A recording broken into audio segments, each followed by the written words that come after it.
Oh. All right. We have the national champs here, and we'll start with some thoughts from Coach Ferschweiler, who he just explained to me kind of the little bit of the delay in getting here. Fersch? Well, I was doing my hair.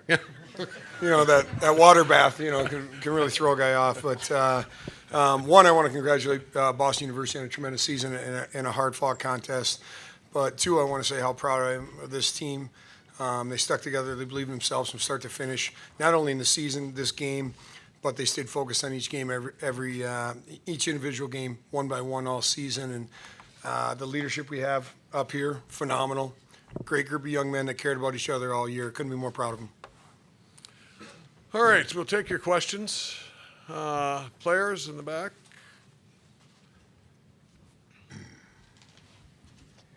Owen Gelber with the Center County Report. This question's for any three of you on the podium. Can you guys speak about the Lawson Lunatics? I'm from Penn State myself. I've never, been to the arena in Kalamazoo, and can't say I've seen more beer get drinking out of shoes or mullets or shirtless fans, to be exact. Yeah, there was craziness going on in the seating bowl. I don't know if you guys saw that, but can you just speak on the Lawson Lunatics and the support that you guys have and what it means to you? Tim. Yeah, no. They earn their name every night, right? You saw that tonight. They travel real well too. Holy, the support's phenomenal. You can't ask for better fans that we have. You guys, Hampton, you got anything on that? Yeah, they're nuts. Every home game we have, it's rocking, and they're lined up for hours before the game out there. So yeah, they're unreal. And what did you see from your vantage point tonight, Owen? They're the best. I love playing in front of them. They give us the energy and the mojo each and every night, and it's awesome, seeing them and feeling their support each and every night. That was a great beginning question right there. Yeah. All right, John, right here in the front. John Worrell with the Associated Press. Tim, what's it mean to be the captain of this first national championship team and what this team's been through? And secondly, if I may, a question about what do you make of Owen Michaels and what he's done over these past couple of days? Yeah, it's just a great feeling being a part of this group. We said at the start of the year it was special, and we wanted to prove that. And we did it. We did it every day by just focusing on each day at a time, getting better every day, and then just came down to belief. And then, Mike's, man, where to start? Biggest stage, the big players show up, and that's what he did. He came up huge for us this weekend, and just so happy for him and these guys. Okay, back here on the left. Chris Lurch, U.S. College Hockey Online. It's questions for Hampton.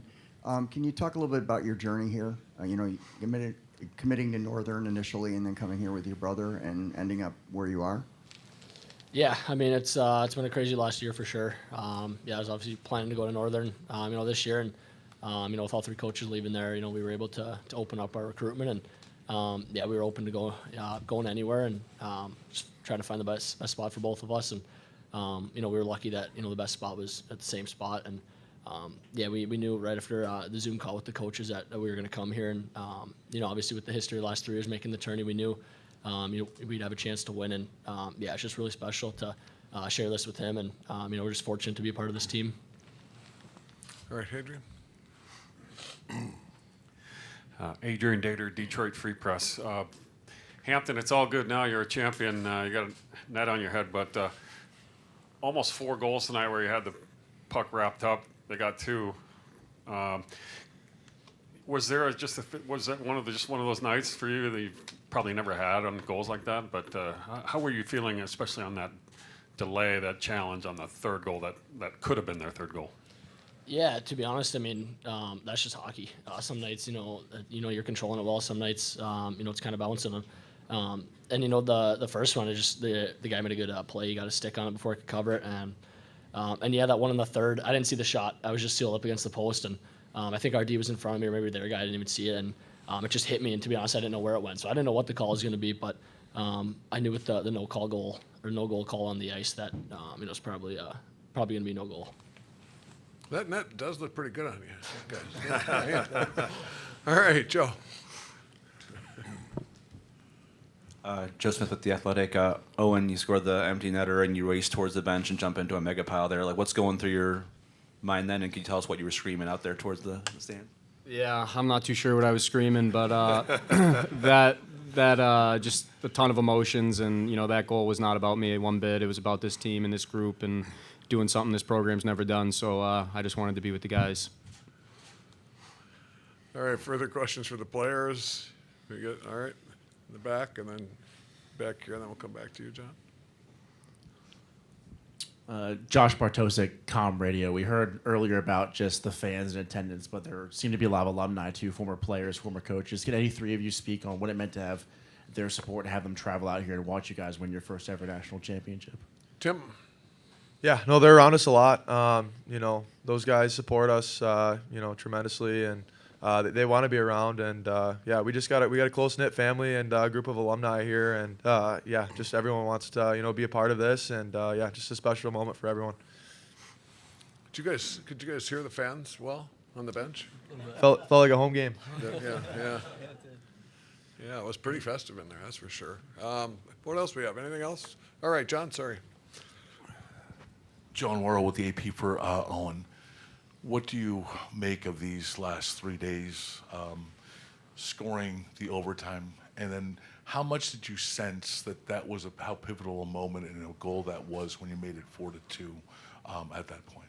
Yeah, it was definitely a big moment in the game, and kind of tilt the ice back our way in our favor. But like I said earlier, it's not about me one bit. It's about this group, and the Western Michigan Broncos doing something we've never done. And each and every year, it seems like the bar keeps getting raised, and we took a lot of pride this year in doing our part, and we sure did. All right, the back, Owen. Hampton, this question's for you. Did you get the chance to speak with Huckarainen yet when he was laying across your goal line? He kind of stopped that third goal from going in. Did you give him a thank you after the game? Did you speak with him about that play? No, yeah, in the moment, I remember saying something. I don't remember what I said, but yeah, I just said, I don't know what I said, but yeah, that was huge. Yeah, I think he got it before I covered it, so yeah, that was a good play. I didn't even know until I saw the replay, looked up, and I was kind of laughing to myself when I saw that. Yeah, that was funny for sure. All right, are we good with players? Looks like it. All right, guys, Good job, enjoy. boys. Go enjoy. Thank you. Attaboy, Owen. Yeah, he does. Take it with him. There you go.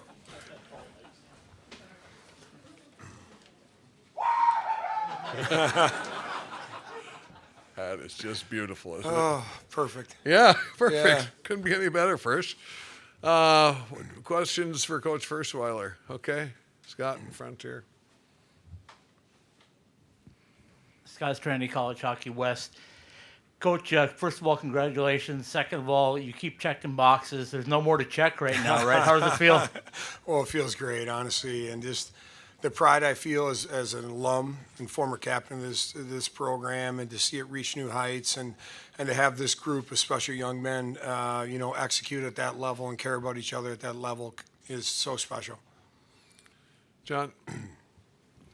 John Worrell with the AP, congratulations. Just what did you make of the flow of the game, and then when Owen, especially with those two long delays in the third period and both going your way, and then Owen getting that fourth goal to make it 4-2. What do you make? Yeah, I mean, I don't think either one of those calls, honestly, were controversial in any way. I think they were easy calls. In fact, the refs came over and said, we're looking at it, but it's no goal. The delays are fine because you get to rest your top players. We're not panicking. We're a calm group, so nothing's going to phase us. And then obviously they were pushing there when it was 3-2, and we talk about having to skate out of scrums. That's exactly what Owen Michaels did, right? There's a flurry around the net, and a lot of people want to whack the puck out of there, and it's hard to skate. And he skates all the way down the ice and then buries it at the other end. It's a winning hockey play and something we talk about on a regular basis. Okay, over here, Jeremy. Coach Jeremy Rutherford from The Athletic. I think people who are just seeing your team were impressed, top to bottom, quality team. I think tonight 2 goals by D and then a couple by bottom 6 forwards. Can you speak to the depth of your club and what an advantage that is to you? Well, it's a huge advantage. We've had depth all year in scoring. I think we're the number 1 or number 2 team in scoring in the country. That's for a reason. We're not just carried by one guy. We have a superstar, Alex Bump, no doubt, but we have a lot of good supporting players. And some of the most important moments of the game, Washe and Gothi. Garrett Sidlowski to Cam Knubel to Ty Hendricks.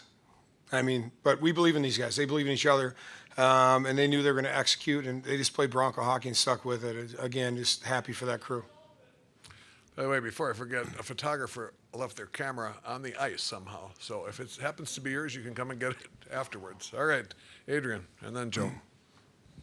Adrian Dater, Detroit Free Press. Coach, college rosters change so fast. It's hard to be a, quote, dynasty at any college sport. But, how much are you going to just relish now maybe making those recruiting calls as a national championship call? How much do you realistically think it's going to really boost your recruiting in the next couple of years? Well, we've had some great recruiting, as you can tell by that team on the ice. And but what we're trying to do is build something players want to come to. And that's we talked about the alums earlier and how proud they are. What I know, and certainly I felt when I played there, is players that play for Western Michigan love being Broncos. And there's a true pride in our program from top to bottom. And when you're there, you love your experience there. And that's what we want to create first. And then we believe that'll attract players. Okay, Joe. Joe Smith with The Athletic. Pat, you mentioned you felt Tim is the best captain in college hockey this year. Obviously, he's moving on. Just what you think he could bring to the next level in the NHL in terms of his skill set and what he brings? Well, I think he's a winning forward on any given team in the NHL, obviously later down in the lineup, but he can win a draw against anyone. He can kill a penalty, and he certainly, his physicality, honestly, and it doesn't probably seem like it to you guys, has dialed back a little this year because he's almost too strong at times for college hockey.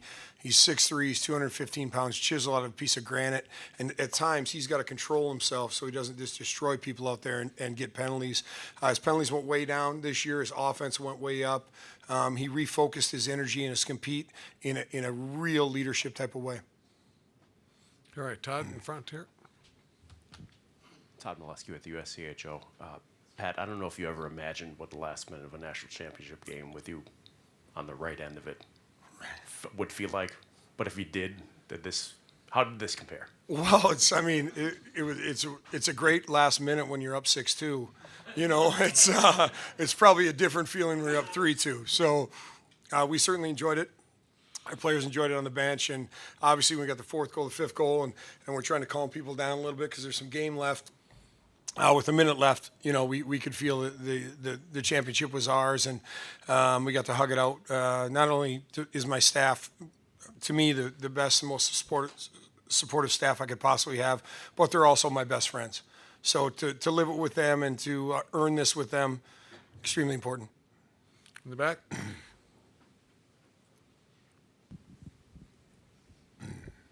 Hey, Coach, we heard from some of your players. Could you identify yourself again? Sorry, Josh Bartosik, Com Radio. We heard from some of your players earlier that tonight felt almost like a home game. Can you speak to just the atmosphere as a whole inside Enterprise and just the ability of your fans and just the Bronco country to come out and support your team in such a big way? I mean, amazing performance from Bronco Nation all weekend, especially tonight. It certainly did feel like a home game. And, you look up there, Kalamazoo was only 150,000 people, and it felt like half the town was here. It was great. You could feel the presence in the streets during the day. They push our players forward. We don't achieve at the level we achieve at every day without their belief in our program and their support of our program. You have to build a bigger rink. Right? We're on it, Fish. We're on it. In the back, Chris. Chris Peters, Flow Hockey. Pat, thinking back to the start of your coaching career, started with youth hockey, building a program. I believe Jason Herter was part of that as well.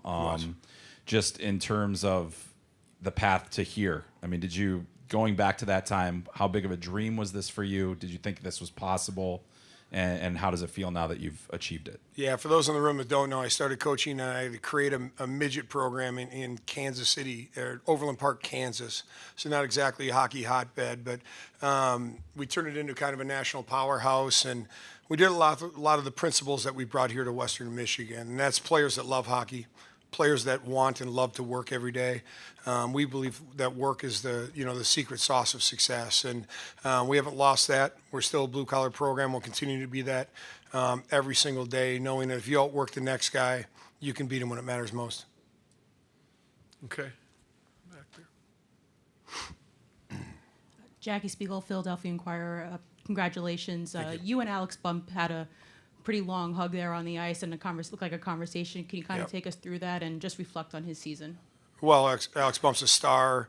Him choosing us and believing in what we're trying to do here, him coming every day and getting better every single day, which he has the last 2 years, and now he's turned himself into a National Hockey League player, no doubt in my mind. But I was told I loved him and I was proud of him. Awesome. Okay. Back.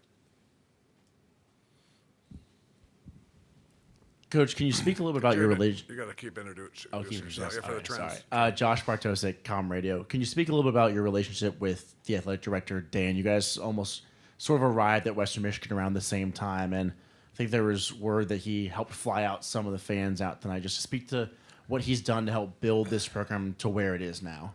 Well, to be successful, you need the resources and the support and the belief for your administration. I've talked open and honestly at all times. Dan Bartholomew is a superstar athletic director. He's organized our department. He's given us direction and support. Every coach at Western Michigan University feels exactly the same way. We feel supported and believed in and freed up to do the best job we can do. Okay. In the front here.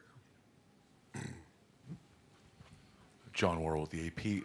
For those who don't know or haven't seen Owen Michaels, what do you make of his performance these last 2 games? Well, I talked the other day about, last year Owen Michaels had 2 goals and maybe 6 assists or some version of that, but his quality of play was higher than his points. So we knew he had offense in him. Now, did we know he had 18 goals and all these things?